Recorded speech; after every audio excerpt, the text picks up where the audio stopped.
Estaba en examen desde las 2, pero eran un grupo. Lo que pasa es que acá en Ibagué los grupos son de 45, de casi 50 alumnos. Entonces casi que no acaba.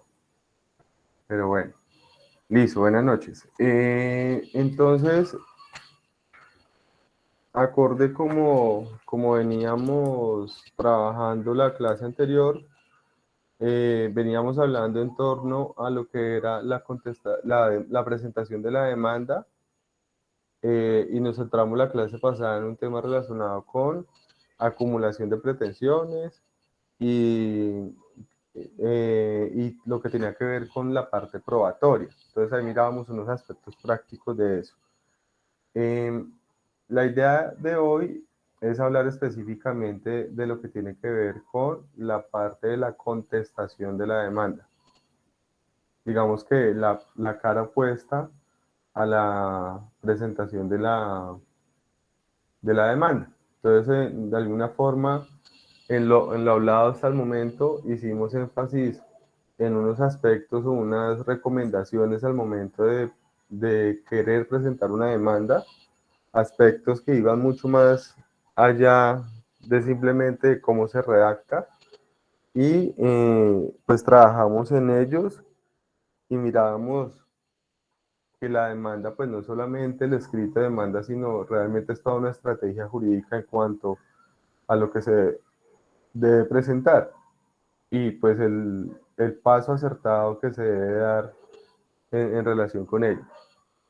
Sin embargo, pues vamos a hablar hoy de la cara opuesta, que es la contestación, que de pronto es una apreciación subjetiva mía, pero yo les hacía mucho énfasis en que para mí es como más fácil a veces contestar la demanda que propiamente presentar la demanda. Sobre todo también por las cargas probatorias, sobre todo porque quien presenta la demanda debe plantear la discusión, en cambio quien la contesta parte de la base de una discusión ya planteada. Generalmente la carga de la prueba es para el demandante, en escasos eventos es para el demandado y situaciones así, pero puede ser algo que no es para generalizarlo siempre. Eh, Después de que hagamos esta explicación hoy, la idea es que con esta explicación de cómo debe ser una contestación de demanda, yo les voy a mandar dos talleres que quedarían pendientes. Uno es realizar la demanda y otro es realizar una contestación de demanda. Yo les voy a mandar un primer taller con una fecha límite, que es el de la presentación de la demanda, y luego de que ustedes realicen ese, inmediatamente les voy a mandar el otro, que es el de la contestación de demanda, porque pues es las mismas demandas que ustedes presentan, se las voy a enviar cruzadas a ustedes mismos para que ustedes las contesten, para que los unos contesten las de los otros. Y voy a hacer esas dos actividades así como acumuladas, pues teniendo en cuenta que tenemos la clase de hoy y volvemos a tener clase hasta el 25 de octubre, pues porque la otra semana es semana de receso y el lunes después de llegar de la semana de receso es un lunes festivo. Entonces, en ese sentido, les hacemos esas dos actividades de esa manera, les envío el taller para que sepan qué demanda les toca hacer a cada uno. Cuando se cumpla la fecha límite, les envío para la contestación. Y la idea es que el 25 socialicemos las dos cosas, tanto la demanda como la contestación. También les voy a mandar dos videos, que es donde están lo de las audiencias, y esos dos videos ustedes para que los vayan analizando, los vayan revisando, y con base en eso vamos a la clase que sería la clase del 1 de noviembre. El 1 de noviembre también es festivo. Creo que sería la clase del 8 de noviembre. En esa clase del 8 de noviembre, pues vamos a hablar de lo que tiene que ver con el manejo de audiencias. Entonces ahí vamos a ver toda la clase de manejo de audiencias, eh, especialmente dos audiencias que vamos a trabajar, que es la audiencia inicial y la audiencia de pruebas.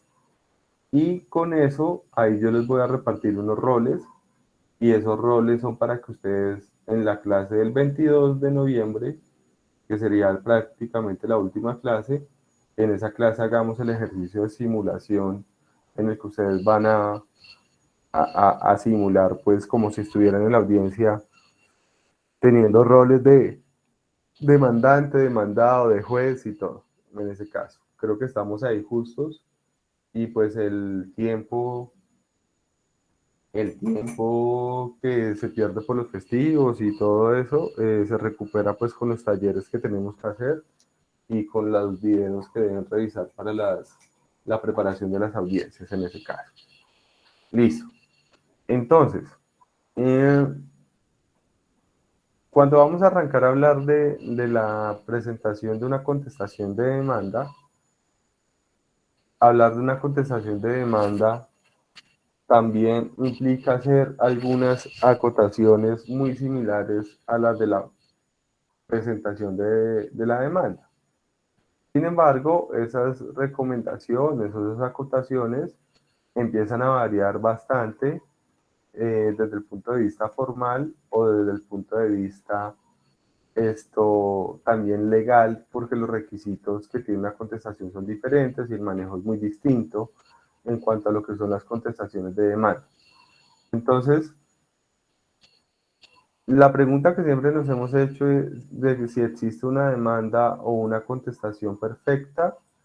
eh, Podríamos decir que no propiamente existe ni lo uno ni lo otro, que realmente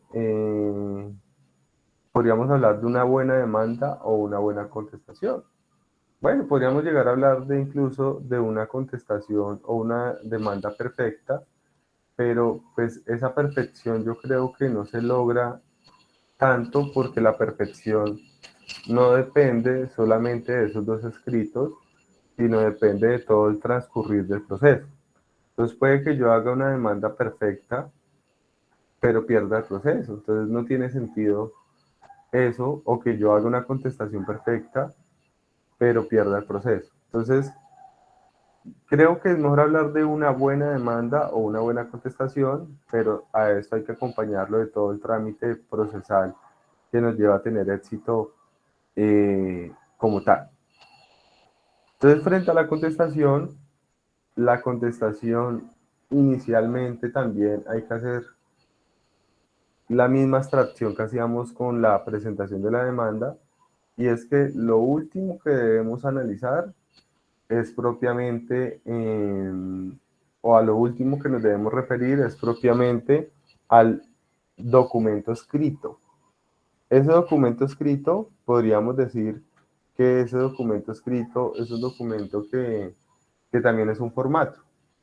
Lógico que tiene un valor agregado, pero creo que todo parte de la base también de analizar muy bien el caso en concreto y plantearse una estrategia, eh, pues digamos que una estrategia de defensa en ese sentido. Entonces, la estrategia de defensa puede ser una estrategia que va desde la simple contestación de demanda basado en que la carga de la prueba es del demandante, o en una contestación y una estrategia de defensa mucho más activa, que implica un papel más protagónico de parte de los demandados o del demandado.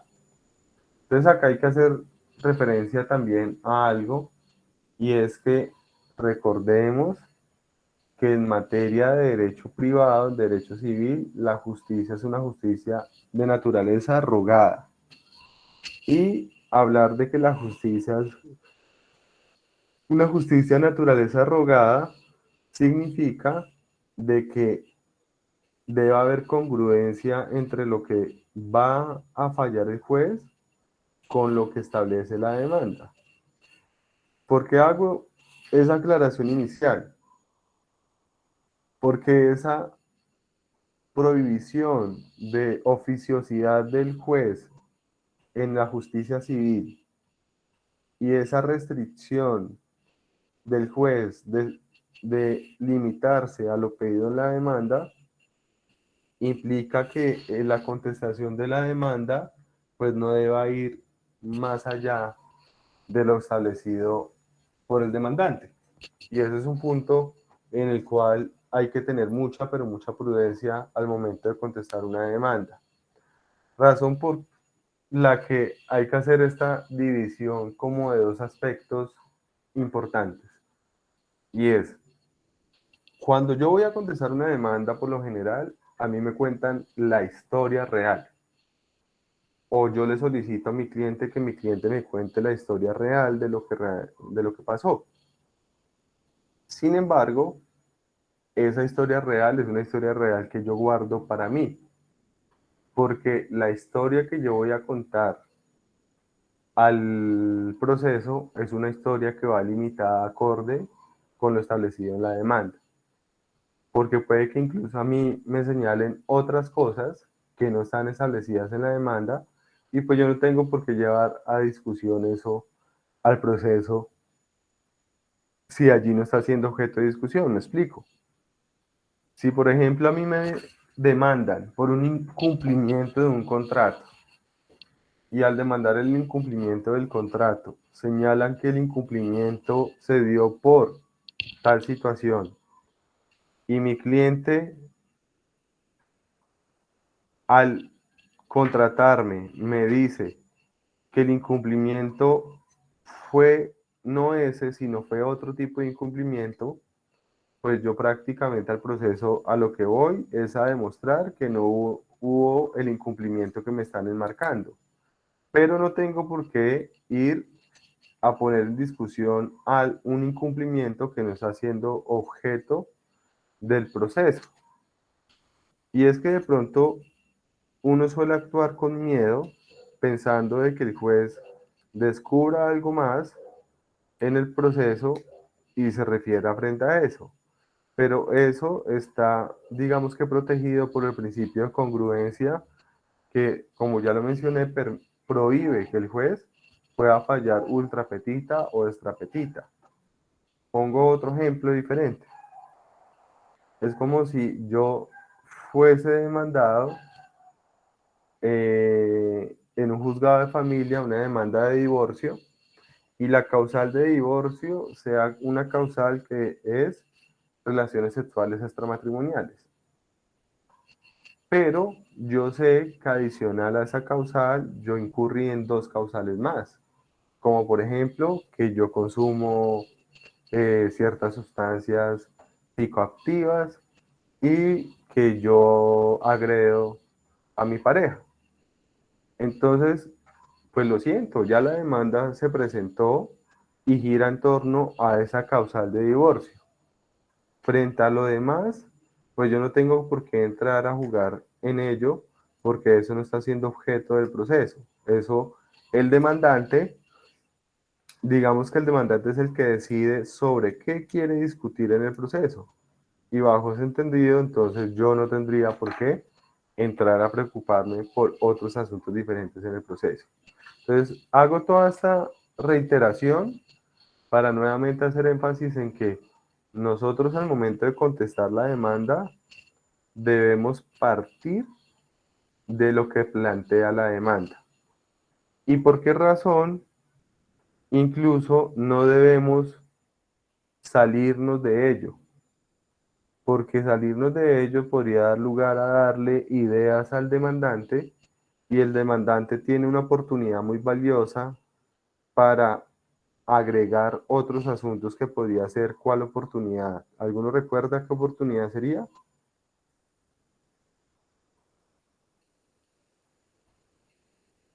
¿O no?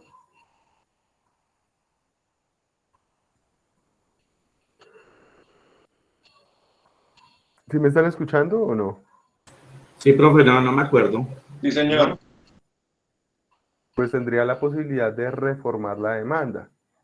Entonces, si yo demando y el mismo demandado en la contestación me da ideas, pues yo qué hago? Reformo inmediatamente la demanda.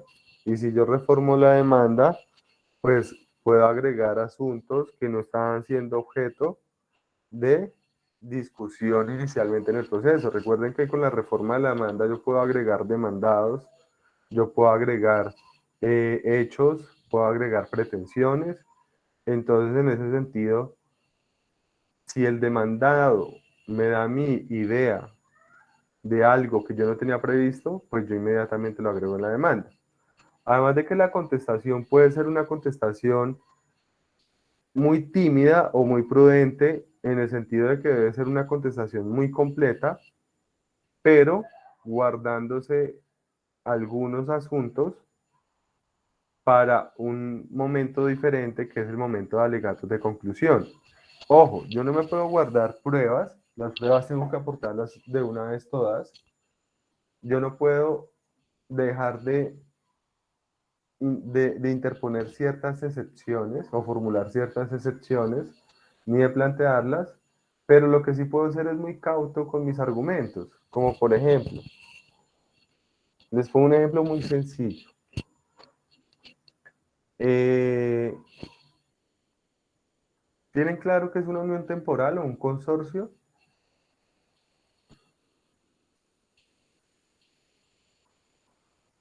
¿Recuerdan o saben en qué consiste, cuál es su naturaleza jurídica, todo o no?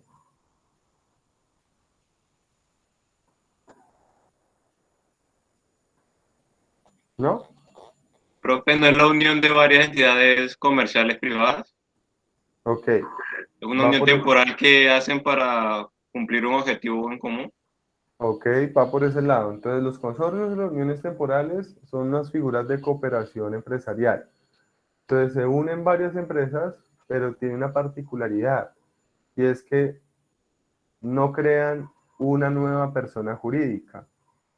Es una figura que se aparta mucho de las figuras societarias, porque se podrían unir varias empresas y crear una sola sociedad, una nueva persona jurídica, pero en el caso de las uniones temporales y los consorcios no crean una nueva persona jurídica, es una unión de esfuerzos empresariales para poder llevar a cabo un proyecto, ejecutar un contrato.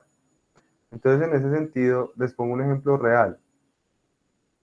En Ibagué, 6 clínicas crean una unión temporal con la finalidad de poder contratar con la Policía Nacional para poderle prestar servicios de salud a los beneficiarios del sistema de salud de la Policía Nacional.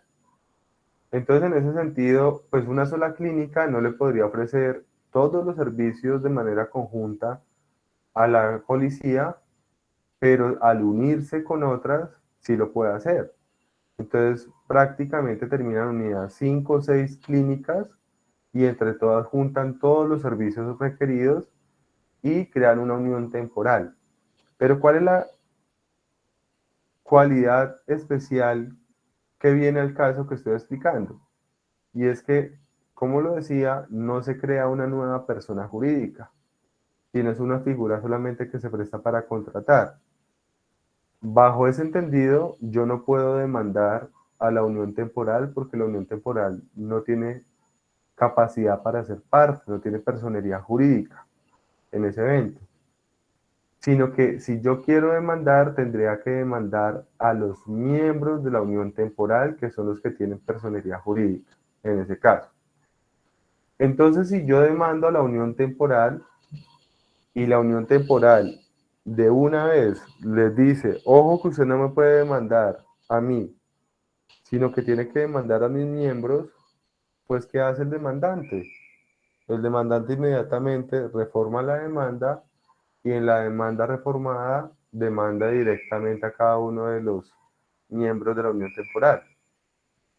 En cambio, yo podría más bien formular una excepción y la excepción llamarse falta de capacidad para ser parte. La excepción se podría llamar inexistencia del demandado, falta de legitimación en la causa y coloco un argumento muy prudente sin prácticamente de una vez contarle la situación a mi contraparte, o si no le estaría dando herramientas para que él modifique eso y me vincula a los demás. Si yo hago eso, pues vincula a los demás y pues ahí tenemos el grave problema en ese caso, en ese evento. O les pongo otro ejemplo similar. En el mundo de los seguros hay que tener mucho cuidado porque en el mundo de los seguros las empresas aseguradoras suelen tener muchas personas jurídicas o muchas eh, figuras societarias. Entonces, si usted se da cuenta y usted contrata un seguro contra daños a terceros de accidentes de tránsito, un seguro de responsabilidad civil, quien le vende ese seguro es una persona jurídica que se llama, por ejemplo, Seguros Bolívar contra terceros, algo así.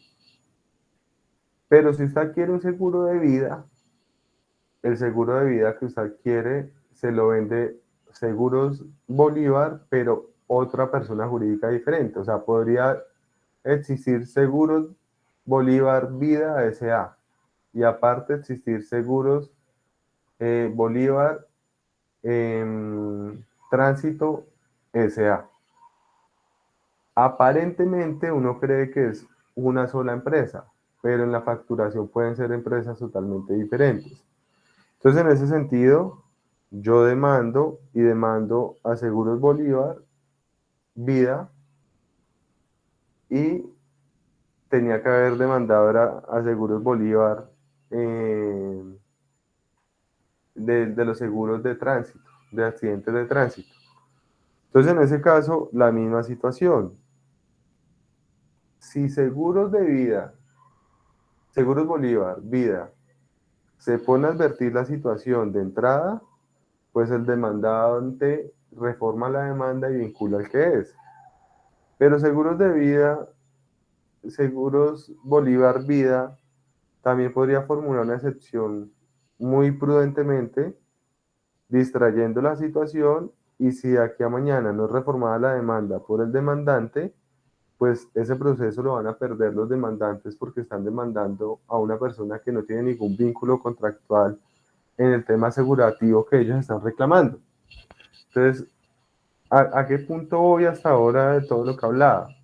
De que yo debo ser muy cauteloso y moverme dentro de lo que está planteando el demandante. O sea, el demandante me genera a mí el escenario para moverme en calidad de demandado. Y ahí en ese escenario es que yo me debo empezar a mover en ese caso. Listo.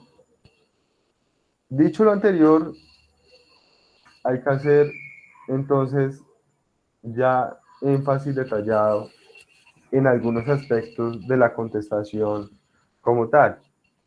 La contestación, digamos que también tiene una parte formal, lo que yo les llamaba una especie de checklist, que hay que tener muy en cuenta en cuanto a su redacción, que son los del artículo 96 del Código General de Proceso. Perdón que me equivoqué, no es 86, sino 96.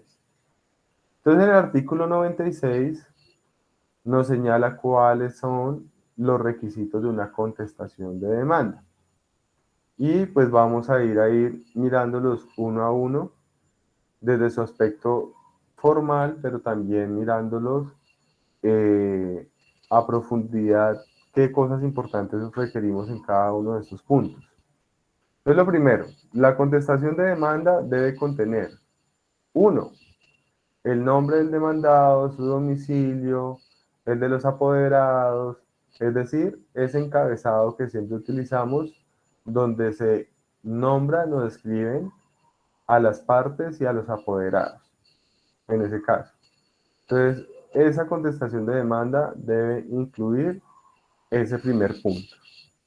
Dos, debe incluir un pronunciamiento expreso y concreto sobre las pretensiones y sobre los hechos de la demanda. Es decir, debe haber un acápite de respuesta a las pretensiones y debe haber un acápite de respuesta a los hechos de la demanda. Pero frente a las pretensiones, pues, ¿qué hay que contestar? De manera concreta. y de manera expresa si se aceptan o se rechazan las pretensiones presentadas en la demanda. Entonces yo ahí debo señalar, frente a las pretensiones, acepto o rechazo lo pretendido y por qué razón lo estoy haciendo. Pero frente a los hechos, hay que tener mucho, pero mucho cuidado con la forma de contestar los hechos. Y es que acá se generó un gran cambio, o hay un gran cambio en relación con lo que tiene que ver con esto, el Código de Procedimiento Civil. ¿Qué es lo que sucede antes del Código General del Proceso? Antes del año 2012, los abogados, al contestar las demandas, estaban acostumbrados a algo y era contestar las demandas diciéndole a los hechos, no me consta que se pruebe. Y eso era una respuesta como muy grosera realmente y muy como para salir del paso, ¿no? Entonces era decir como, no sé, usted tiene que demostrarlo, tiene que probarlo, a mí no me consta absolutamente nada. Esa ideología que traía el Código de Procedimiento Civil cambia con el Código General del Proceso y nos trae una regla que hay que tener mucho, pero mucho cuidado con ella. Yo lo he visto en algunos casos de abogados que siguen contestando, no me consta que se pruebe, y vean la sanción que eso puede tener. Y es que el artículo 96 en su numeral 2 dice lo siguiente: cuando yo me manifiesto frente a los hechos, debo señalar qué hechos admito, o sea, qué hechos doy por ciertos, diciendo es cierto, punto. O debo decir cuáles niego, o sea, cuáles hechos no son ciertos y cuáles hechos no me constan. Hasta el momento no hay ningún problema. Anteriormente era igual. Yo podía contestar, es cierto, no es cierto, es parcialmente cierto, o decir que a mí no me consta. Sin embargo, hoy en día, cuando yo digo que no es cierto o que no me consta, tengo una carga y es que tengo que manifestar la razón por la cual no es cierto o la razón por la cual no me consta. Debo decirlo, no me basta simplemente con mencionarlo. ¿Por qué? Porque si no lo hago, me pueden presumir como cierto ese hecho. Entonces es gravísimo, es gravísimo. Si yo contesto, no me consta que se pruebe, ese hecho me lo dan por cierto en la demanda. Y pues prácticamente yo ya le estoy facilitando el trabajo al demandante. Entonces, ¿yo qué debo hacer en ese asunto? Debo contestar, no me consta, y explicar la razón por la cual no me consta que eso haya sucedido. ¿Me hago entender ahí o no? Sí, señor. ¿Sí? Profe, Ok. Miremos, miremos un ejemplo de eso. ¿Se acuerdan que en la clase antepasada vimos una demanda como de 70 hechos más o menos? Una demanda súper larga. Listo. Miremos de manera rápida la contestación ¿de qué? De esa demanda. Y miremos, miremos que miremos unas dos contestaciones en ese caso, para que ustedes vean lo que les estoy mencionando en ese evento. Perdón, yo cambio acá la presentación y la vamos mirando en ese caso.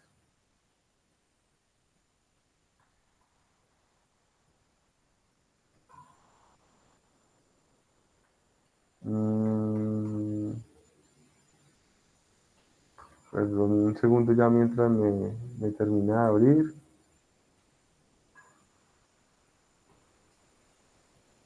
Ya, contestación.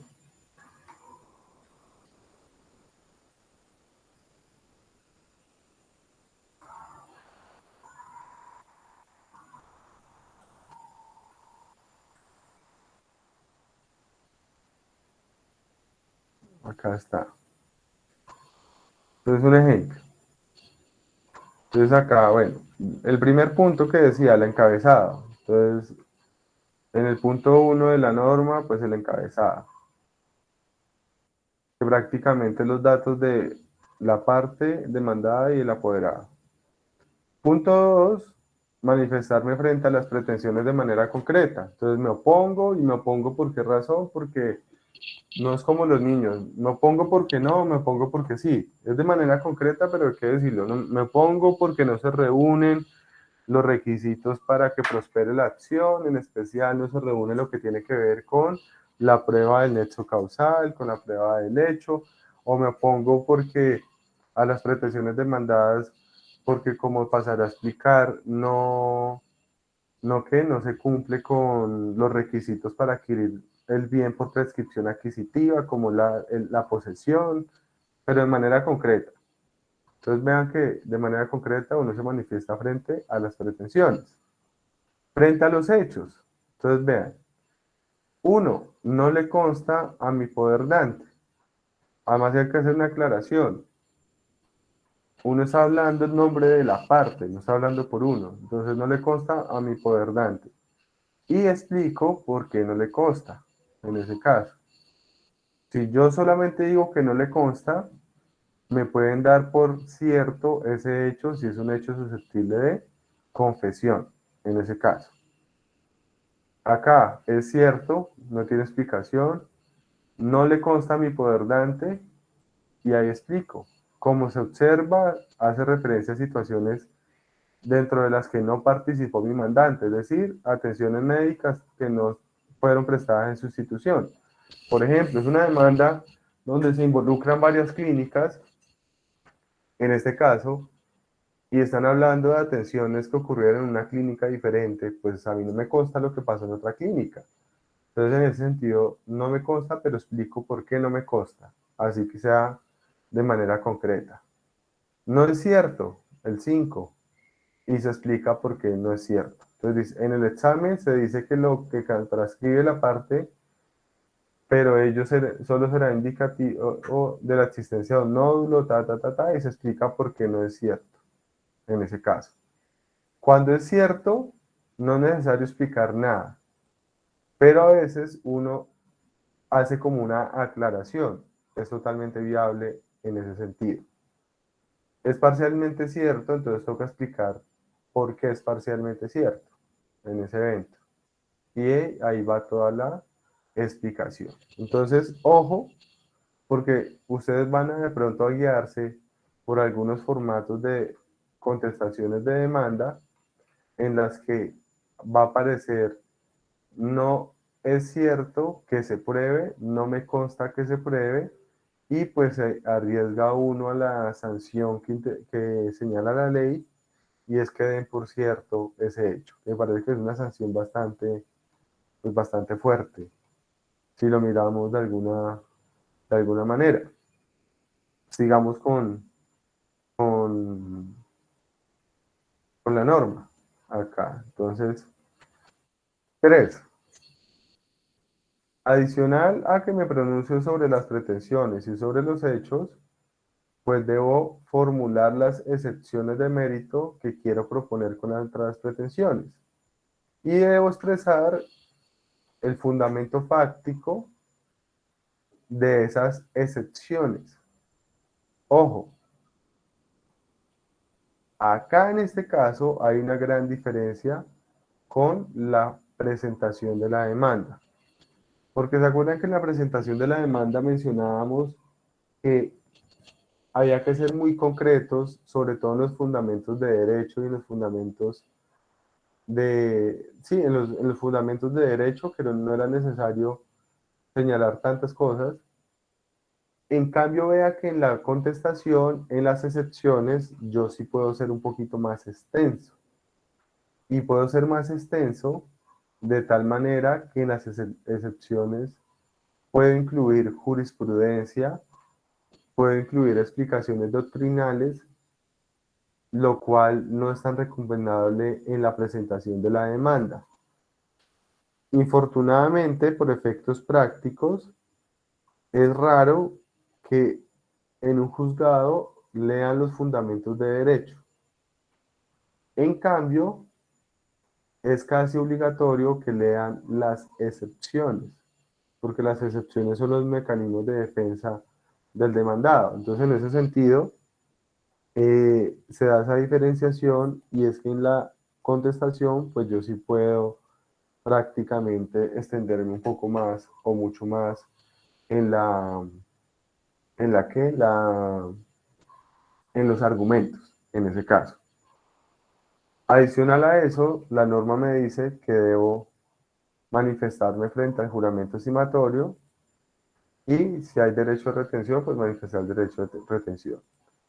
4, debo pedir las pruebas, petición de pruebas, igual que en la demanda. 5, direcciones de notificación, y adicional a eso, pues debo acompañar documentos como la presentación del poder con la contestación de la demanda. Entonces, en ese sentido, veamos otros ejemplos de contestaciones de demanda, y pues vamos a ir haciendo como la diferenciación en ese evento. Veamos 3 ejemplos distintos en ese caso.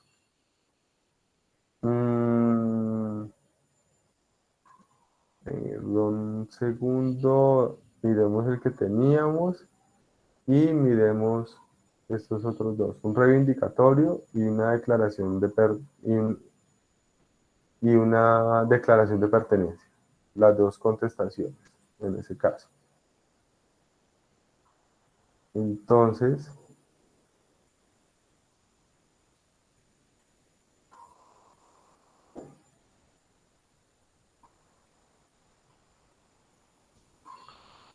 compartamos la pantalla completa acá. Listo. Entonces, por ejemplo, esto, proceso reivindicatorio.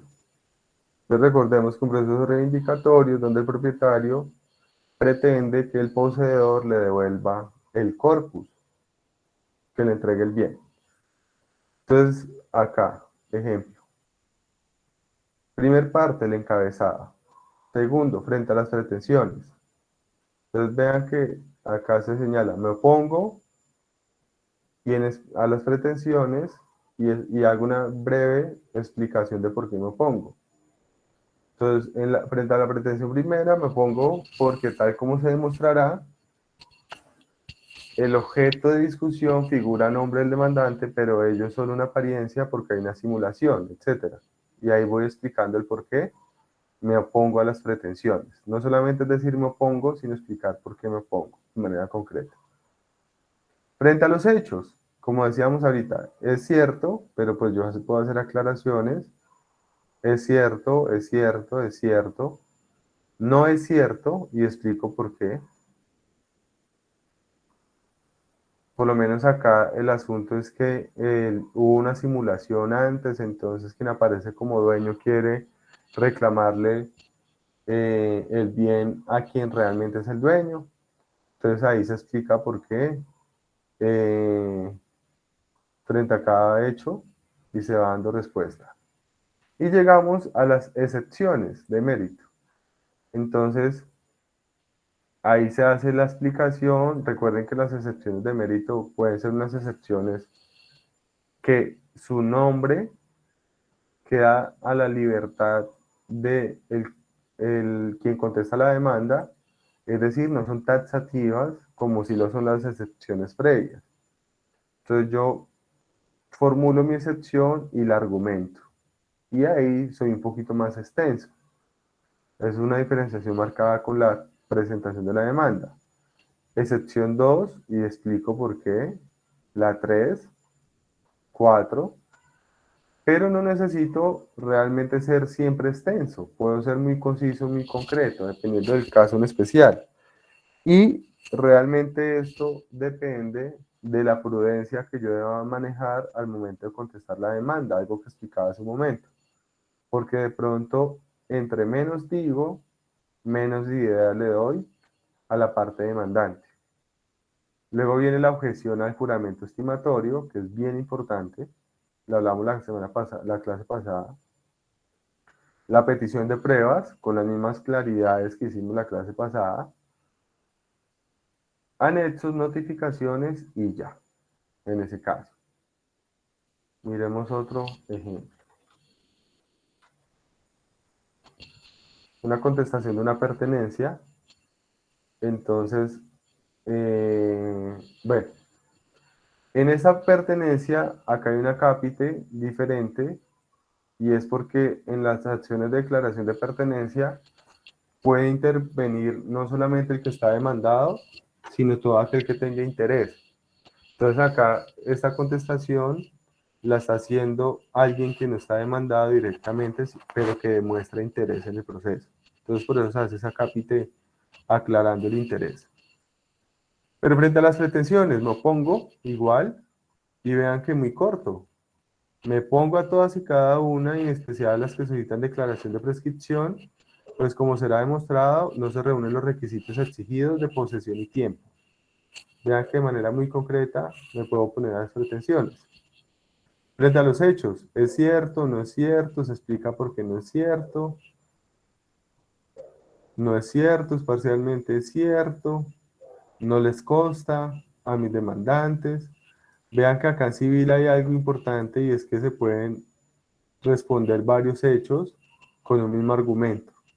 Acumular hechos para responderlos. Eso no se puede hacer, por ejemplo, en materia laboral. Y acá, pues no es cierto. Las excepciones de mérito que se formulen, y prácticamente ahí está. La objeción al juramento estimatorio, las pruebas, y sale en ese caso. Entonces vean que en sí la contestación es un documento que como documento realmente da respuesta o explicación de lo que están señalando en la demanda. Pero esa explicación no es una explicación de solamente entrar a refutarle a los demandantes lo que dicen, sino refutárselo explicándolo, contándole la historia del demandado al juez, en ese caso. Prácticamente es contradecir lo que dice la demanda, pero con una explicación dirigida al juzgado o al despacho, no con una refutación dirigida al demandante en ese caso, ¿me entienden? ¿O no me entienden ahí? Sí, profe. ¿Sí? Sí, Listo. señor, Porque sí. puede pasar que yo voy a hacer una tontería, pero es como cuando hay dos personas discutiendo y usted se acerca y ellas siguen discutiendo entre ellos, y usted se acerca como a querer dar una solución.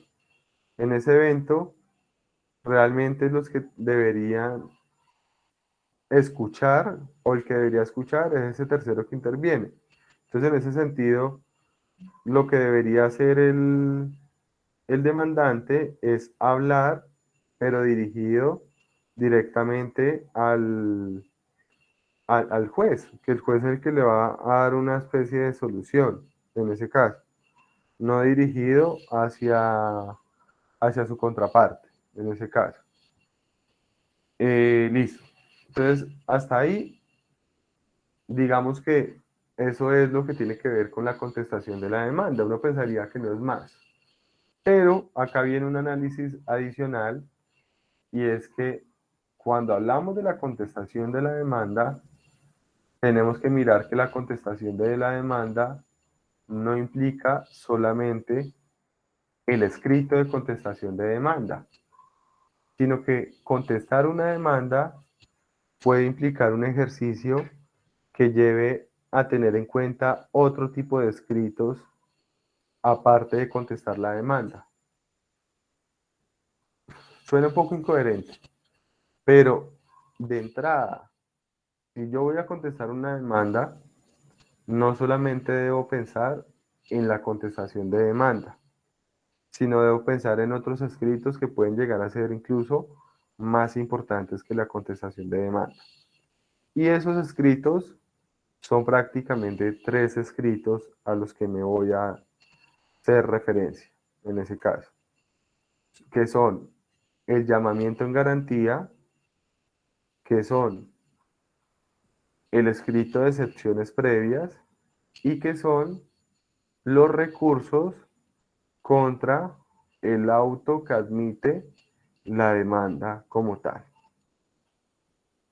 ¿Por qué le doy importancia a estos escritos? Porque hay eventos en los que usted podría llegar a ganar el proceso sin necesidad de contestar la demanda, sino remitiéndose al recurso contra el auto que admite la demanda o remitiéndose a excepciones previas sin necesidad de tener que ir propiamente hasta una sentencia de fondo.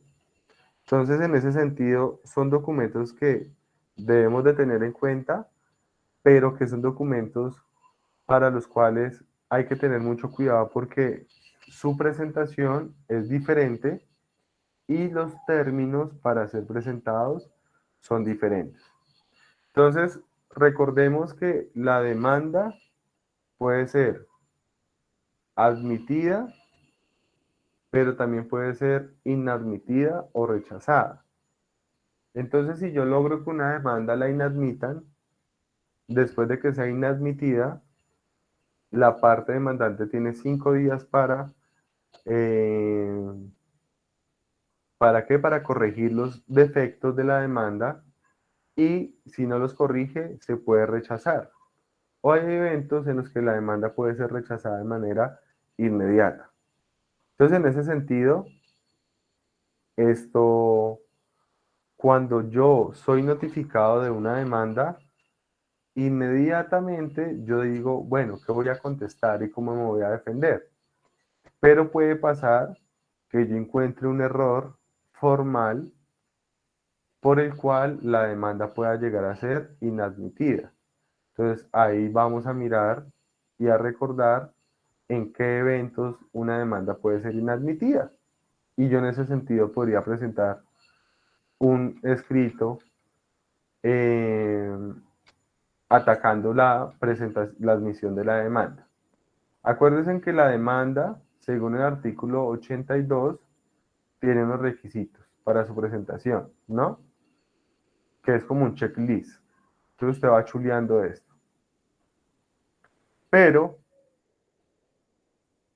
más adelante nos dicen por qué razón se puede inadmitir la demanda, que es en el artículo 90. Entonces miren lo que nos dice el artículo 90. Dice que se puede inadmitir la demanda cuando no se reúnan los requisitos formales, es decir, cuando no se reúnan los requisitos establecidos en el artículo 82.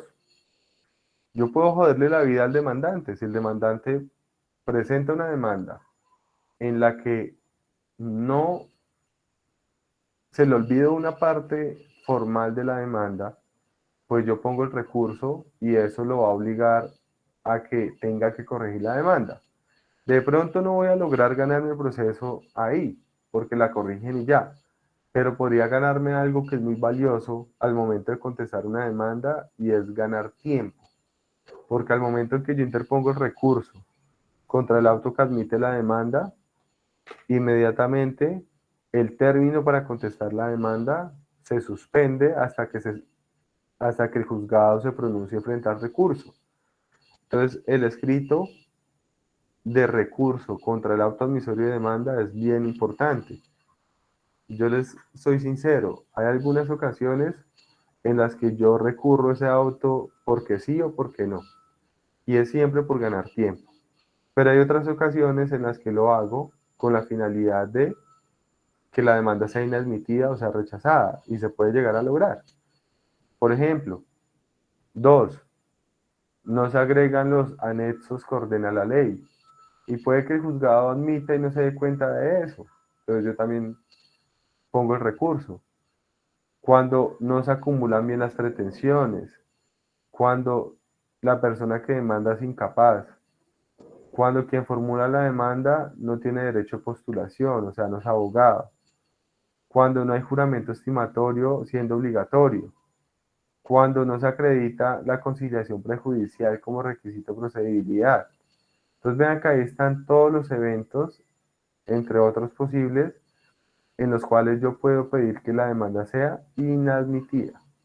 Entonces yo presento el recurso y al presentar el recurso le digo al señor juez, inadmita la demanda o rechácela.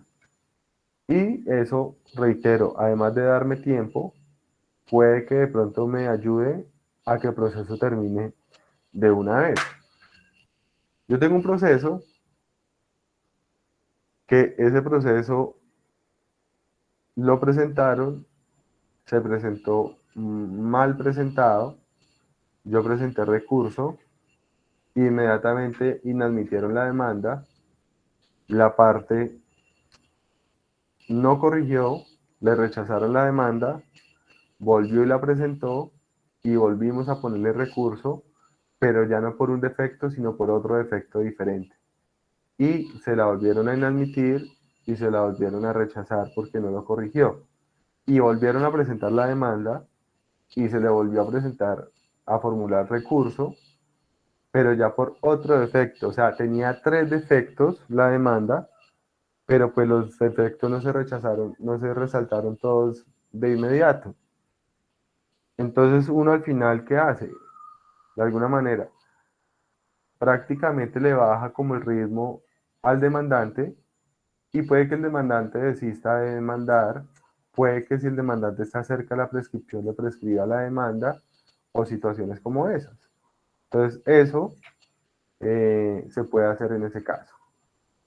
Entonces, ojo, un aspecto bien importante y es que si bien se puede recurrir el auto admisorio de demanda, la parte compleja ¿dónde está? En el término. Porque mientras se tienen tantos días, 10 o 20 días para contestar la demanda, solamente se tienen para interponer el recurso el término de ejecutoria de la demanda.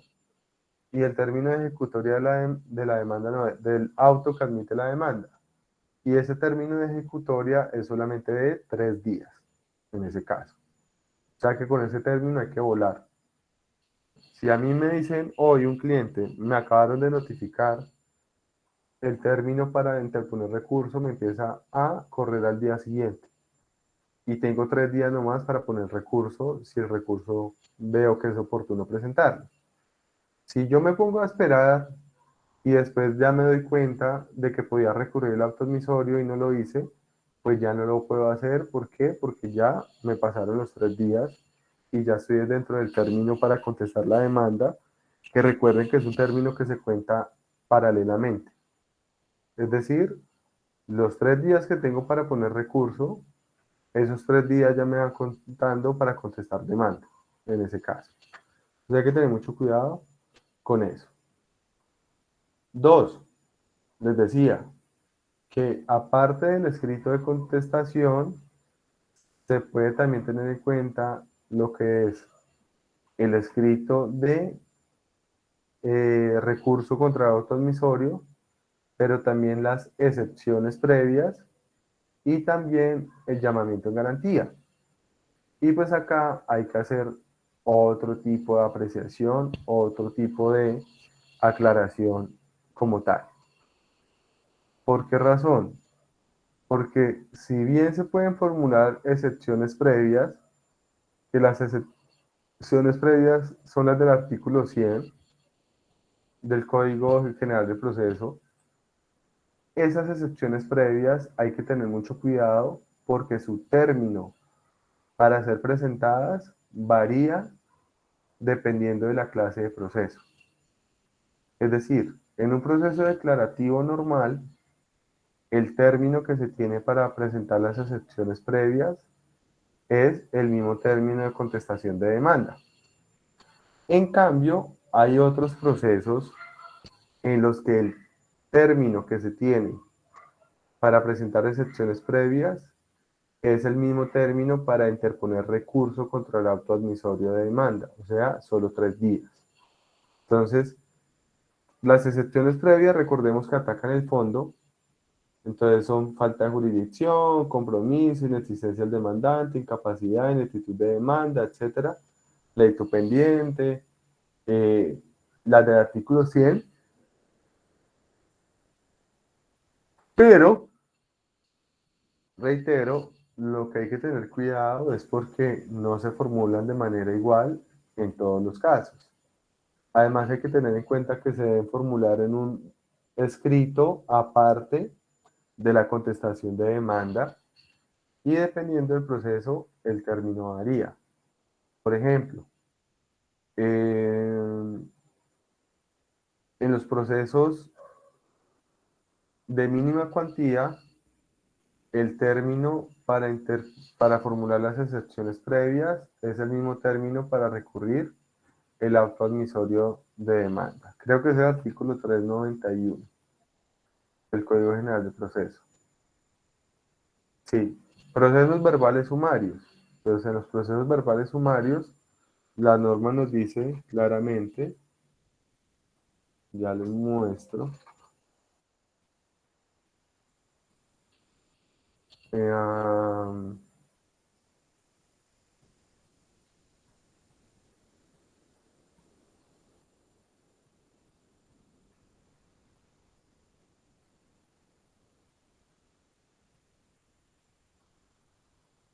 acá está. Entonces, en el 391 acá nos dice claramente, cuando es un proceso verbal sumario, o sea, de mínima cuantía, dice, los hechos que configuran excepciones previas se deben alegar mediante recurso de reposición contra el auto admisorio de demanda. ¿Bien? Es decir, no se alegan dentro del mismo término para contestar la demanda como sería en un proceso verbal de menor o de mayor cuantía. Entonces hay que tener mucho cuidado con ese punto. Es como en el caso de los procesos ejecutivos. En el caso de los procesos ejecutivos hay algo muy importante y es que la contestación de demanda se realiza en dos tiempos. Y un tiempo es el tiempo para formular recurso contra el auto que libra mandamiento de pago y otro término es el término para contestar la demanda. Ojo, ¿cuál es la diferenciación? El artículo 441 lo dice, dentro de los 10 días siguientes a la notificación del mandamiento ejecutivo se pueden formular excepciones de mérito, como tal. Pero dice, las excepciones previas deben alegarse mediante reposición contra el mandamiento de pago. ¿Sí ven? También, o sea, no dentro de los 10 días, sino dentro de los 3 días de ejecutoria del auto en ese caso. Y hay un asunto ahí también importante, y es que en el caso de la respuesta de las excepciones, perdón, en el caso de, se me da la paloma, en el caso de lo que se va a alegar en un proceso ejecutivo, cambia porque cuando se va a atacar un título ejecutivo, la parte formal del título ejecutivo también tiene que atacarse dentro del término de ejecutoria, es decir, como recurso, no dentro del término completo para contestar demanda. Entonces, ahí hay que tener mucho cuidado porque se da esa diferenciación. Retomo lo que acaba de decir. Normalmente, en el término que se tiene para contestar demanda, se formulan excepciones previas. Pero cuando se trata de procesos ejecutivos o procesos de mínima cuantía verbales sumarios, el término para formular excepciones previas es el de ejecutoria del auto admisorio o el que libra mandamiento de pago y adicional se hace en forma de recurso. Adicional a ello, cuando voy a atacar en un proceso ejecutivo el título ejecutivo, la parte formal del título ejecutivo debo atacarla mediante recurso. En cambio, la parte de fondo debo atacarla mediante excepciones de mérito dentro de la contestación de demanda. en ese caso. ¿Estoy claro hasta ahí? ¿O no? Profe, pero en procesos ejecutivos son todos o solo los de mínima cuantía. Todos. Mira lo que dicen acá, el 430. Presentada la demanda y acompañada de un documento que preste mérito ejecutivo, el juez libra mandamiento ordenando al demandado que cumpla la obligación en la forma pedida. Entonces recuerden que el auto que libra mandamiento de pago es como si fuera la admisión de la demanda, ¿no? Entonces ahí simplemente está diciendo pague. Frente a esa orden de pago, ¿qué tengo yo? Tengo tres cosas que hacer. Una, pagar dentro de los 5 días siguientes. Dos, contestar demanda dentro de los 10 días siguientes. Todos esos términos cuentan de forma paralela, ¿no? Al mismo tiempo. O interponer recursos contra el auto admisorio, contra el auto que libró mandamiento de pago. ¿Para qué yo formulo ese recurso? Uno, puede ser para que me nieguen el mandamiento de pago. O sea, como si inadmitieran la demanda. Dos, para presentar excepciones previas, que lo debo hacer como si fuera un recurso. O tres, para atacar la parte formal del auto, en ese caso. Es decir, que en los ejecutivos, si yo voy a contestar la demanda atacando la forma del título ejecutivo, lo hago a través de recurso. Acá lo dice. Los requisitos formales del título ejecutivo solo pueden discutirse mediante recurso contra el auto que libra mandamiento de pago. No se admite ninguna controversia sobre esto que no haya sido planteada en recurso. En consecuencia, los defectos formales del título no podrán reconocerse o declararse por el juez en la sentencia. Eso es gravísimo, porque entonces usted recibe el proceso y dice tengo 10 días para presentar la contestación. Y en la contestación usted va a atacar de que la letra está mal diligenciada, que está mal firmada, que tiene espacios en blanco. Todos esos son aspectos formales de la letra de cambio. No lo hizo en los 3 días siguientes como recurso, perdónenme la expresión, se jodió, porque tenía que hacerlo en ese término. Es mucho más expedito el término, mucho más rápido, y pues hay que estar muy piloso con eso. Eh, por ejemplo, cuando presentan un título complejo, entonces yo tengo que atacar la configuración del título complejo en esos 3 días, porque es la parte formal del título ejecutivo. ¿Me entienden? ¿Qué es lo que voy a atacar dentro de la contestación de fondo? Compensación, pago, inexistencia de la obligación, nulidad de la obligación, todo lo que es de fondo en ese evento. Pero muchas veces yo simplemente atacando la parte formal del título ya gano el proceso, indicando que no está firmado, indicando, por ejemplo, yo tengo un caso de un proceso donde presenté unas facturas y las facturas tenían unos errores. El juzgado me admitió, libró mandamiento de pago y eso me lo alegaron no como recurso, sino dentro de la contestación. Lo siento mucho. Si me hubieran alegado eso como recurso, a mí no me admiten ese ejecutivo, porque se podría decir que no prestaba mérito ejecutivo, pese a que era clara, expresa y exigible la obligación por un requisito formal. Entonces, en ese caso, eso aplica pues de esa manera. O lo que les decía ahorita del artículo 442, y es que en el 442 me habla de las excepciones previas que se deben presentar de esa manera a través de recurso. Y ahí lo dice, 442, sin importar la cuantía. Dentro de los 10 días se formulan las excepciones. Ta, ta, ta, ta. Pero después me dice que las excepciones previas se deben alegar mediante el recurso. O el beneficio de exclusión en el caso de la fianza. también. ¿Se dan cuenta? Entonces, el ejercicio de contestar la demanda no nos debe botar de cabeza solamente en lo que es la contestación de demanda, sino en otros escritos como son recursos, o mirar que hay casos en los que yo debo contestar a través de recursos y eso me implica menos términos. O también tener en cuenta, pues, las excepciones previas en ese caso, que pues hacen parte de la contestación de demanda en ese caso. ¿Hasta ahí vamos claros? Sí, profe. Por mí, sí, profe. Listo, perfecto.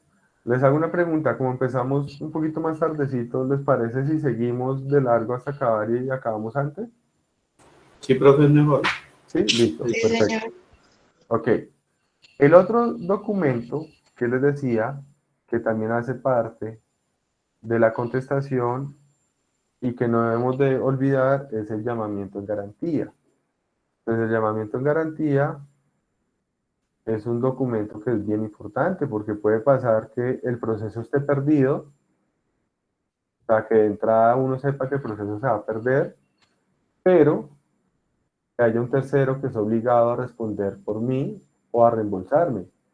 ¿Cuál es el caso más claro de los llamamientos en garantía en la práctica? ¿Cuál creen ustedes que es? Los seguros. Los seguros. Entonces yo ya estoy perdido, está clarísimo que voy a perder el proceso, pero ¿qué es lo que sucede en la práctica? Que las aseguradoras no siempre responden por sí solitos, sino que las aseguradoras muchas veces esperan responder cuando haya una sentencia judicial que los obliga a responder, en ese caso. Entonces, si yo no llamo en garantía y no vinculo a la aseguradora, pues me conteste la demanda muy bonita, muy bien contestada, perfecta, pero termino condenado y pagando de mi bolsillo cuando tenía quien podía pagar por mí. Entonces, ojo con eso. El escrito de llamamiento en garantía es un escrito que se presenta dentro del mismo término para contestar la demanda. ¿Qué finalidad tiene el escrito de llamamiento en garantía? Vincular al proceso a un tercero con el cual yo tengo una relación legal o contractual para que me responda a mí por lo que yo le tengo que responder al demandante. Hay que tener mucho cuidado ahí porque a veces hay una confusión con eso. Y es que hay quienes creen que el llamado en garantía inmediatamente tiene que responderle al demandante y no. Son dos litis, podríamos decir que separadas. Una litis es la del demandante con el demandado y otra litis es la del demandado con el llamado en garantía. Entonces, si yo llamo a la aseguradora solamente es condenada si me condenan a mí. Y es condenada a reembolsarme a mí lo que yo tenga que pagar, en ese caso, más no a pagarle directamente al demandante. Pero entonces reitero, y el caso de las aseguradoras no solamente en eventos de ¿cómo se llama?, de accidentes de tránsito, en muchos eventos, en materia contractual los seguros abundan, o pueden ser llamamientos en garantía en otros sentidos. Por ejemplo, se utiliza mucho en los contratos de obra, en donde yo contrato en una obra a unos contratistas y esos contratistas a su vez contratan a unos empleados. Entonces, o el contratista causa un daño y demandan a la constructora, no al contratista. Entonces, la constructora tiene un contrato en el cual se establece que el contratista le responderá a la constructora. Entonces, la constructora llama en garantía al contratista para que el contratista le responda en caso de que ésta tenga que responder. Entonces, es un documento que también hay que tenerlo en cuenta al momento de realizar una contestación de demanda. Además, porque ahí vamos a lo que se conoce como una defensa técnica. Y es que hay eventos en los que los procesos no siempre se ganan. Por ahí hay un dicho muy bien dicho que dicen que el que no ha perdido un proceso es porque no litiga. Y es que cuando uno litiga, en algún momento va a tener que perder un proceso. Es normal que pueda pasar. Pues porque uno tampoco es un mago, uno tampoco puede hacer magia y de que todo salga a favor de uno. Hay procesos que realmente no tienen futuro en ese sentido. Eh, entonces, pero yo podría hacer una defensa técnica. Dígame, Andrés.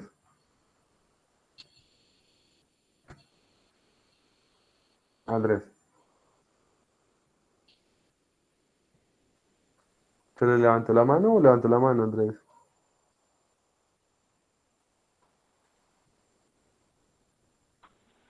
Qué pena, profe, se me levantó. Ah, bueno, listo, vale, no hay ningún problema. Entonces, les decía, ¿qué puede pasar? Que yo ya vea que el proceso está perdido, pero mi defensa técnica es lograr que el llamado en garantía responda por mí. O muchas veces es lograr ya no que el proceso se pierda, sino lograr el menor perjuicio posible para el demandado. Y el menor perjuicio posible es lograr que un tercero responda por él. Y todo eso se logra a través del llamamiento en garantía. Entonces hay que tener mucho cuidado con eso. Y para eso está el artículo 64 y siguientes. Entonces dice, quien afirme, per, perdóneme, no mentira, sentí que me estaban timbrando, pero no.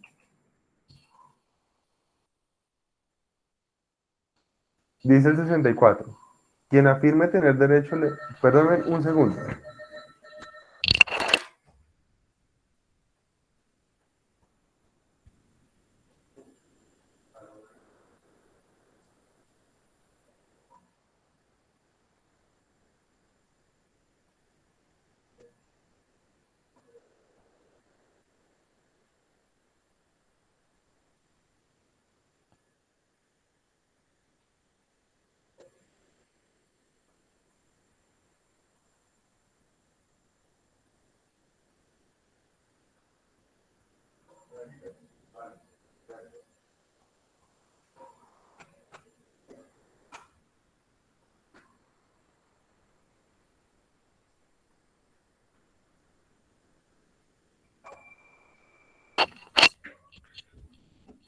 Qué pena con ustedes que me estaban timbrando al citófono, pero estaban equivocados.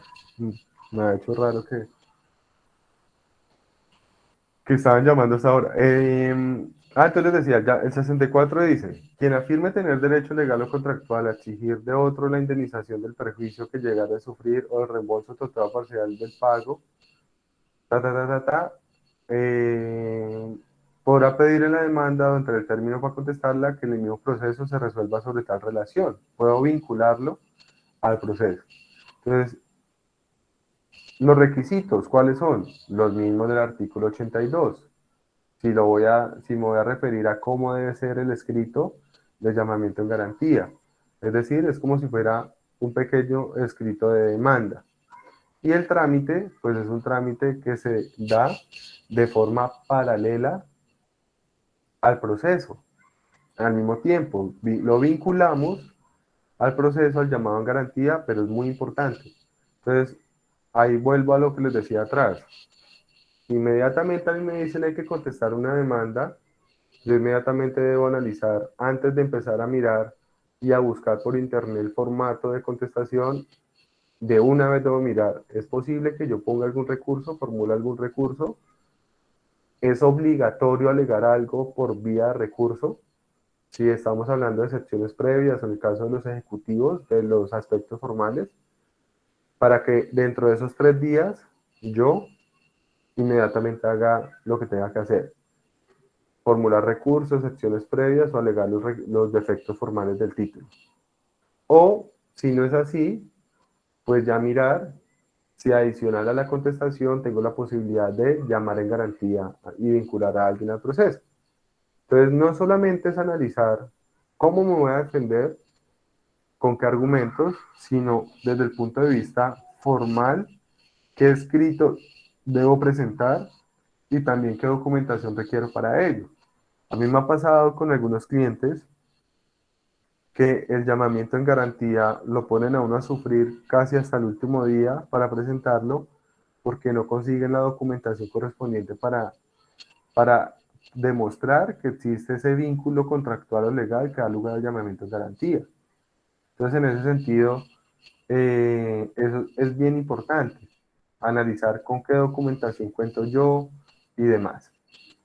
Entonces, esos tres documentos adicionales son los que dan lugar a que yo, al momento de contestar la demanda, pueda también, no digamos que ganar, pero pueda tener un beneficio adicional o un beneficio mayor incluso si acudo a eso. Si no, es muy posible que de pronto, por más que la contestación sea una contestación muy bien hecha, termine afectándome en esos eventos. Yo en la práctica, reitero, son muchas las demandas en las que yo al contestar formulo recurso y casi siempre ese recurso prospera por dos situaciones en especial. Una, porque las demandas vienen mal formuladas y dos, porque los juzgados o los funcionarios de los juzgados, dentro de tanta cantidad de trabajo que tienen, no se percatan muy bien de esos defectos formales.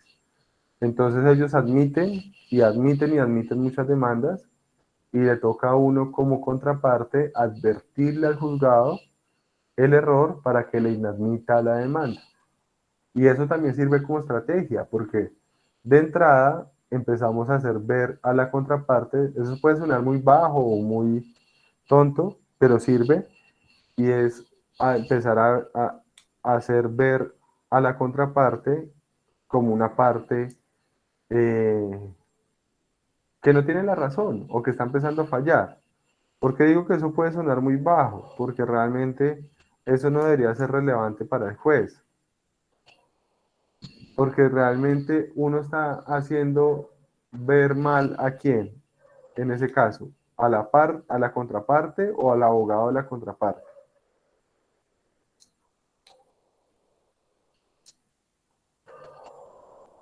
Al abogado, ¿no, profe? Al abogado. Y se supone, en ese sentido, que el juez no debería ensañarse con el abogado, porque por un mal trabajo del abogado estaría llevándose por delante el derecho de de la parte, ¿no? Es decir, si el juez empieza a ver que el abogado es muy malo, realmente está descuidando por detrás a la parte que están por medio de ese abogado. Pero eso suena muy bonito acá diciéndolo. En la práctica, los jueces hacen eso. Y es, si el abogado es malo, se llevan por delante a la parte. ¿Por qué razón? Porque su relación es una relación con la parte también limitada por ese sentido de justicia rogada. Entonces, por más que el abogado no hizo muchas cosas, el juez no puede ser caritativo con la parte. Hay una limitación ahí que es muy criticada. Si el abogado formuló mal la demanda, mal las pretensiones, es problema para quien contrató al abogado, pero el juez no puede extenderle la mano y ser solidario con esa parte, decir qué pecado esta persona, tiene un mal abogado y el mal abogado lo está perjudicando. No, de malas, ¿no? Es justicia rogada. Eso suena muy incoherente y lógico, pero es así. No pasa en materia laboral. Materia laboral, el juez sí con el trabajador puede decir, venga, yo le voy a dar la mano al trabajador, con unas limitaciones, claro está. Pero en este evento terminan ensañándose contra el abogado. Entonces, y realmente también, ¿quién termina haciéndolo? El oficial mayor, el sustanciador del juzgado, ni siquiera el juez. Entonces, en ese sentido, si yo presento un recurso y en el recurso resalto unos errores de la presentación de la demanda, pues inmediatamente el sustanciador dice, uff, ese abogado realmente está en la jugada, por decirlo así, y el otro abogado Es muy tonto. ¿Cómo presenta una demanda de esa manera? ¿Cómo incurren esos errores? Entonces, de alguna forma yo empiezo a parcializar al, al despacho a que me empiece a ver a mí con un mayor respeto dentro de la representación judicial.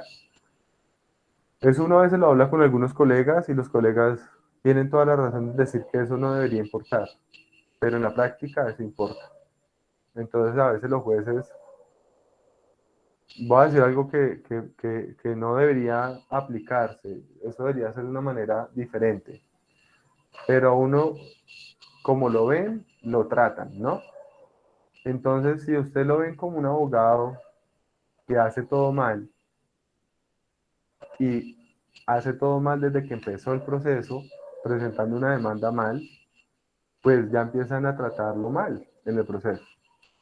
Lo ven mal y lo empiezan a tratar mal. Entonces, eso es un aspecto que también tiene mucha importancia al momento de, que, de contestar la demanda y sobre todo de interponer esos recursos en ese caso.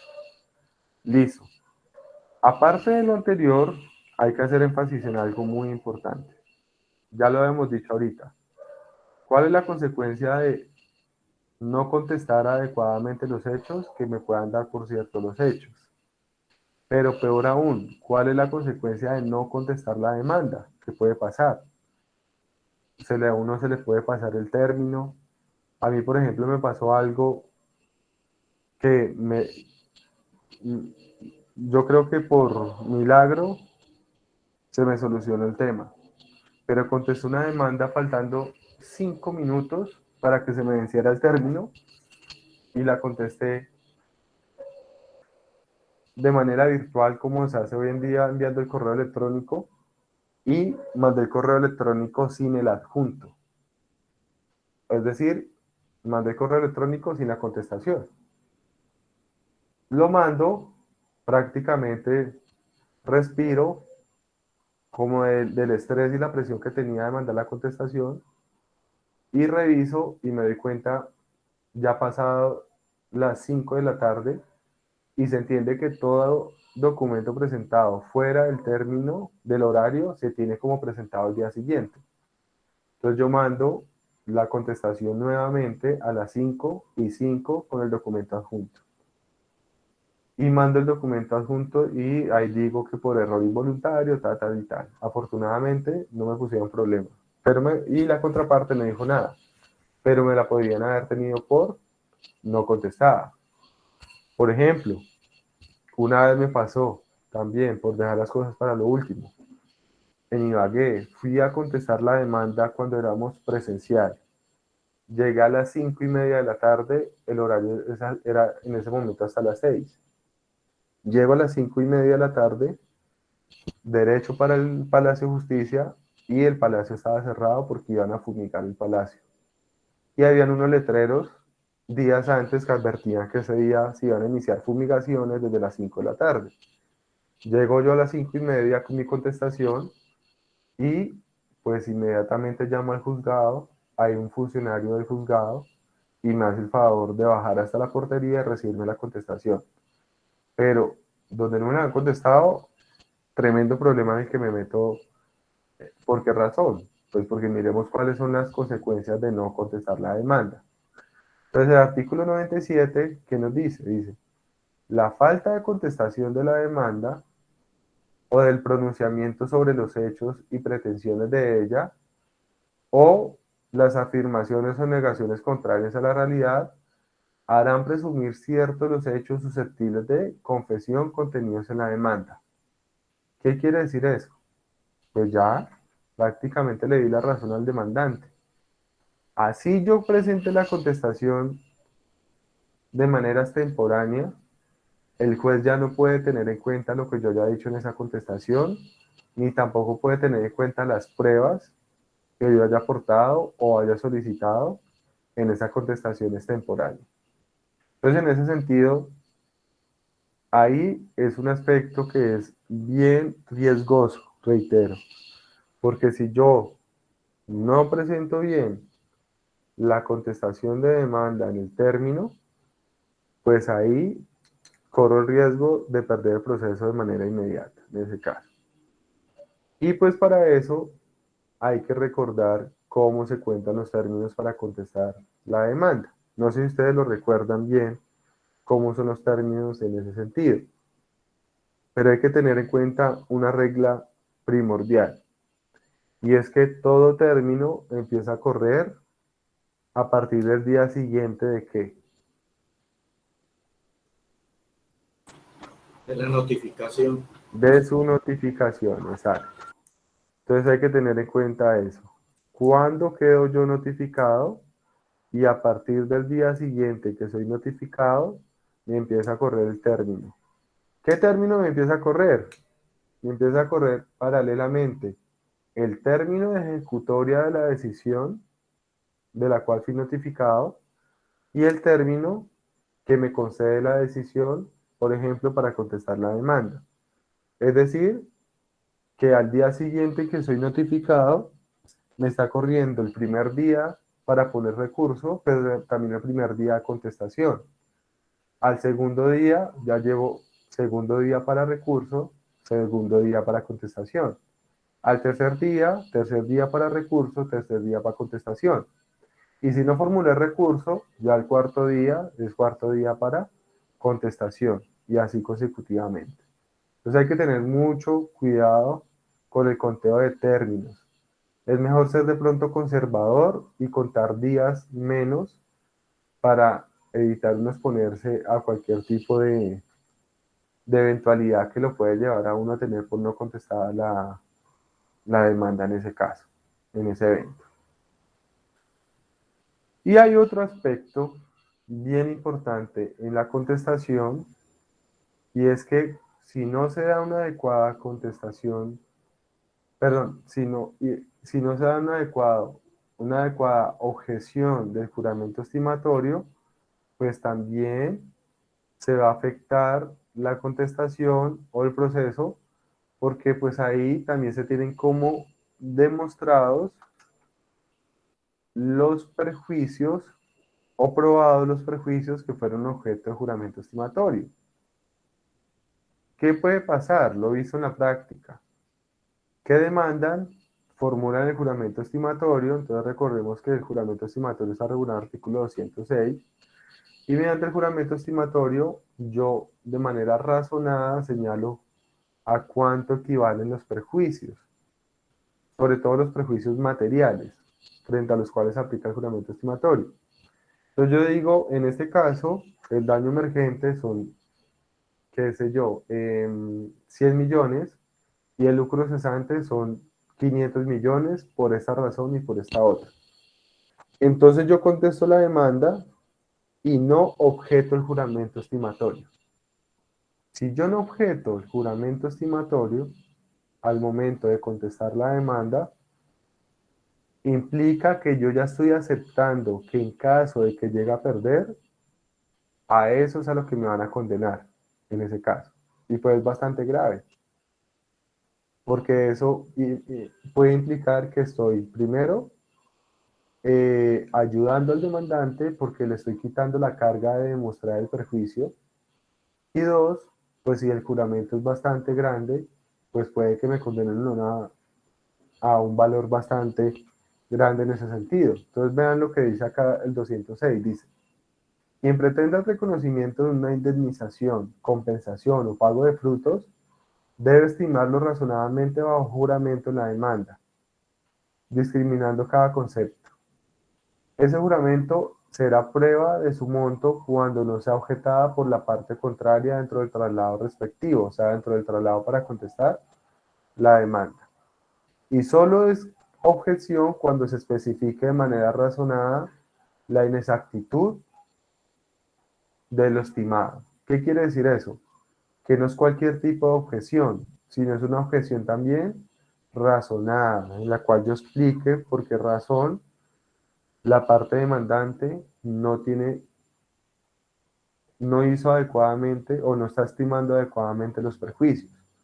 No es simplemente decir objeto y ya, sino que tiene que ser una objeción que analice los perjuicios que están planteando y que ponga en duda ese tipo de perjuicios en ese caso. Entonces, ojo, el juramento estimatorio también puede ser una situación que de no manejarse adecuadamente con la contestación puede afectar bastante a la parte demandada. Entonces vean que se nos crea un universo de situaciones que debemos de analizar para contestar una demanda. ¡Prum! Acá me dicen hay una demanda, yo inmediatamente, ¿cabe algún recurso? Tengo que alegar mediante recurso excepciones previas, tengo que alegar mediante recurso algún defecto formal del título. Dos, solamente tengo que contestar la demanda. En la contestación, ¿qué debo alegar? ¿Qué debo formular como excepciones? ¿Qué debo pedir como prueba y aportar como prueba? Adicional a eso, ¿será que tengo que llamar en garantía a alguien? Adicional a eso, si me hicieron un juramento estimatorio, tengo que objetar el juramento.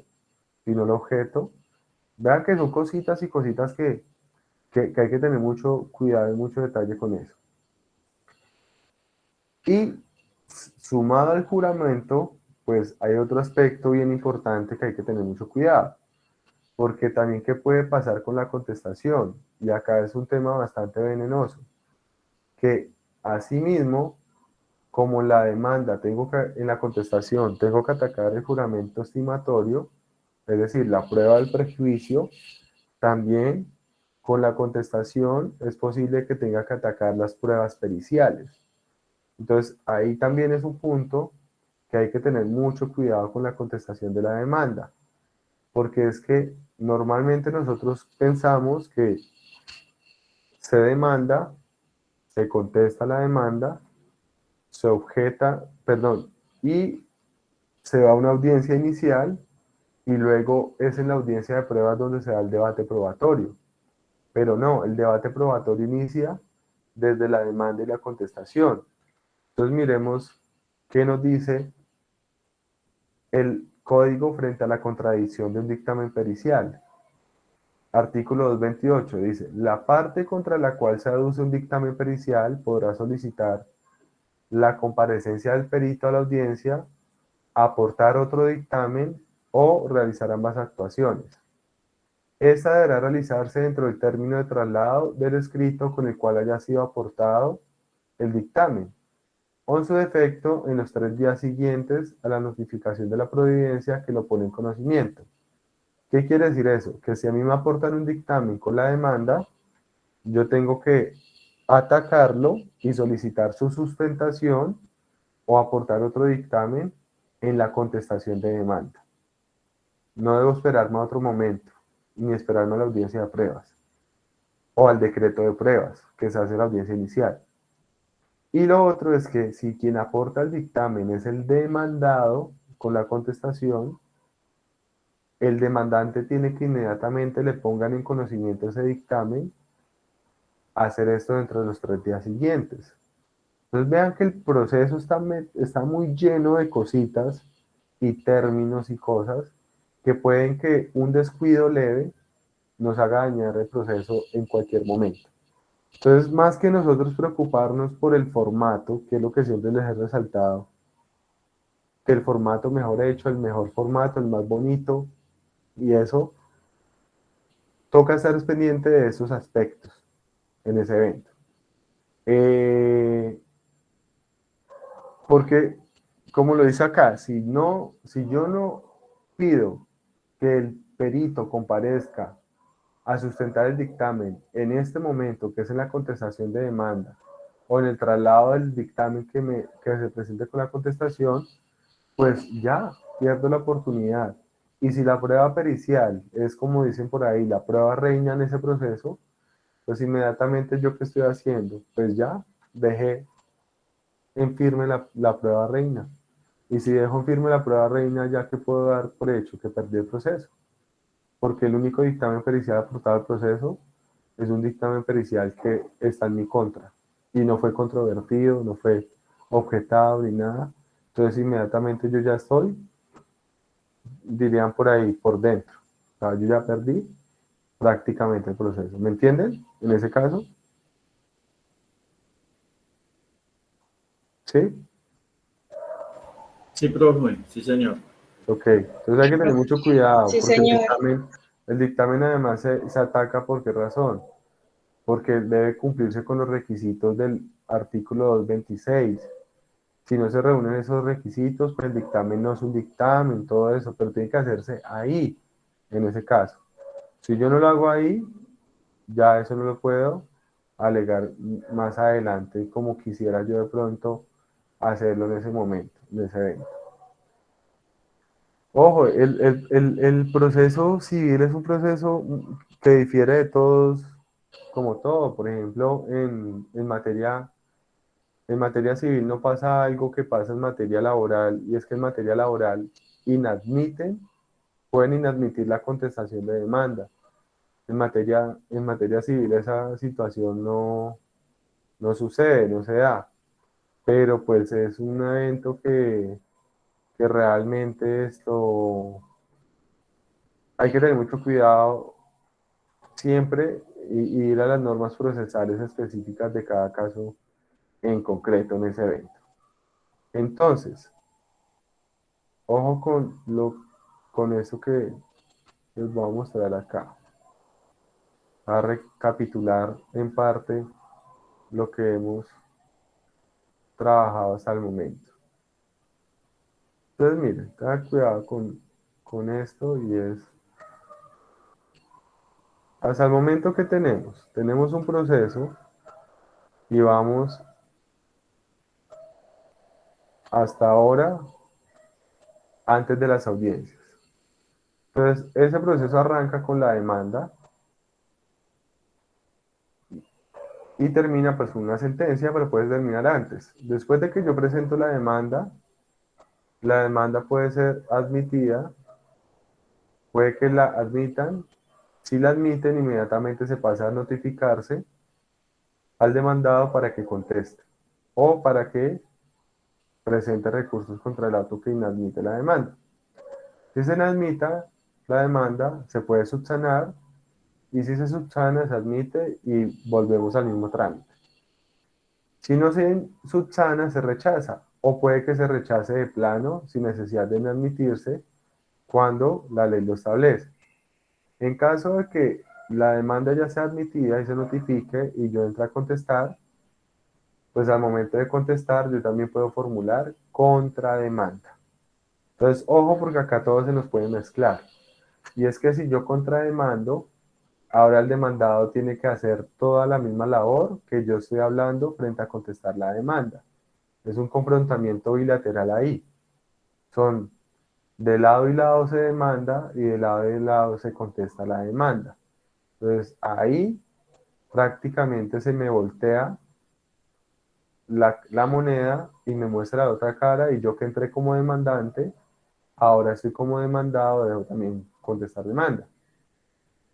De las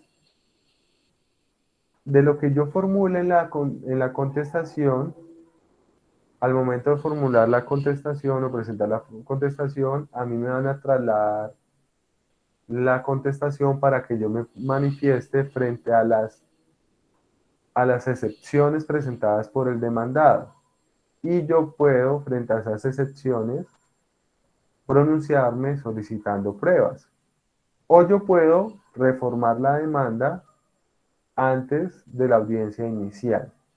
Entonces, ojo, desde ya lo digo, todo el proceso es importante, pero, bueno, puede que esté equivocado, pero de la poca experiencia que yo tengo, me atrevo a decir que el 70-80% del proceso de posibilidad de ganarlo o perderlo está en todo este trámite, desde la demanda hasta su contestación y antes de la audiencia inicial. Porque todo lo que acá ya no se dijo, es posible que adelante no se pueda decir. Todo lo que acá no se aportó como prueba o se pidió como prueba, lo siento mucho. Acá puede que yo ya pierda el proceso si hay una confesión, si hay una falta de contestación, lo que sea. Entonces, esta parte del proceso es una parte con la que hay que tener mucho, pero mucho cuidado, reitero. Por ejemplo, lo que les decía, Si yo no ataqué la parte formal del título mediante recurso y ya no tengo nada que alegar de fondo, ya el proceso lo perdí y eso lo pierdo en esta etapa inicial.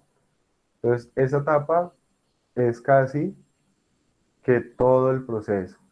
Ya en estas etapas son muy importantes, pero esas etapas son dependientes, lo que es audiencia inicial, instrucción y juzgamiento y segunda instancia, son muy dependientes de lo que se haya hecho en la demanda y en la contestación, en ese caso. Por eso también se dice que la litis se traba, ¿no? Se encuentra trabada la litis.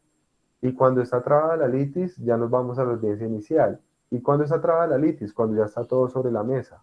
Ya está todo planteado, ya está todo claro en ese caso. Entonces, en ese sentido, hay que tener mucho cuidado hasta ese punto, o puede pasar que uno ahí ya tenga perdido el proceso. Reitero, no se trata de formatos, sino se trata de plantear adecuadamente la demanda o la contestación de demanda.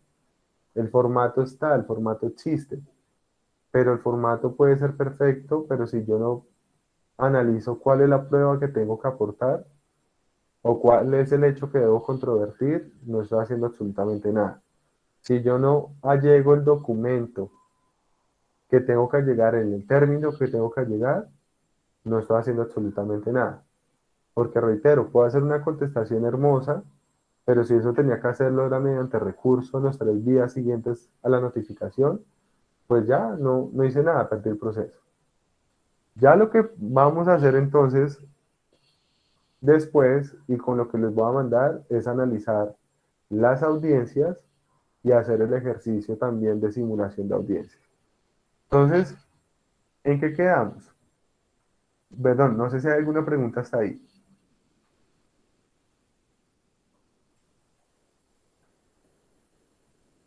No, profe, parte mía no. ¿Estamos claros hasta ahí?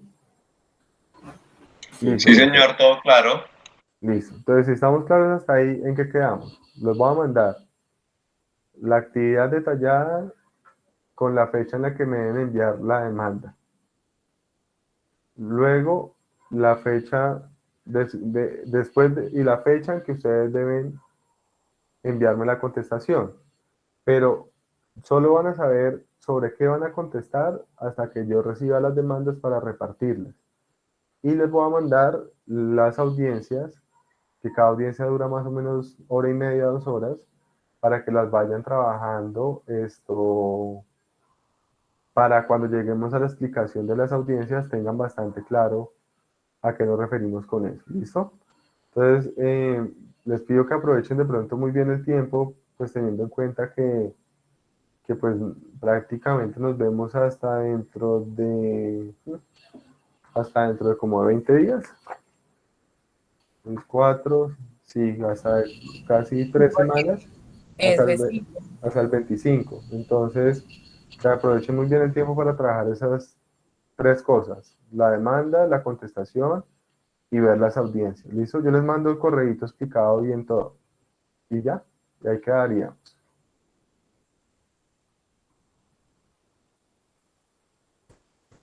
Listo, profe. Profe, una pregunta, y si uno tiene dudas, puede escribirle al correo Sí, respecto a claro la... que sí, no hay ningún problema. Yo estoy Listo, pendiente. profe, gracias. Listo, vale, Daniel. Bueno, entonces, dejamos ahí. Les agradezco mucho. Muchas gracias a usted, profesor. Buenas noches. Vale, hasta luego. Eso, profe, gracias. Bueno. ¿Ya acabaron? Gracias, Felipe. Gracias, Felipe. Gracias, profe. Gracias, chicos. Hasta luego.